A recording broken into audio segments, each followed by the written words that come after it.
প্রিয় দর্শক, আমরা সকলেই জেনেছি এবং দেখেছি শেখ হাসিনা পুলিশ দিয়ে কিভাবে ছাত্র জনতাকে হত্যা করেছেন।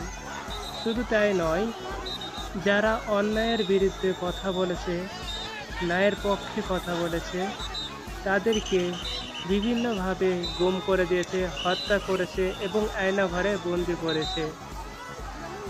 বাক স্বাধীনতা ছিল না শেখ হাসিনা সরকারের সময়।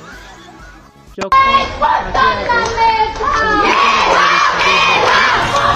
ছাত্র বৈষম্য যে আন্দোলন করেছিল যারা ছাত্ররা, সকলে মিলে এবং দেশের জনগণ সবাই মিলে হাসিনাকে দেশে আনতে চায় এবং হাসিনা যে কুকর্ম করেছে তার হচ্ছে যেভাবে শেখ হাসিনা তার বাহিনী দিয়ে বাংলাদেশের জনগণ এবং ছাত্র জনতাকে হত্যা করেছে, অবশ্যই এটার জন্য শেখ হাসিনার ফাঁসি হওয়া উচিত এবং ফাঁসি হবে।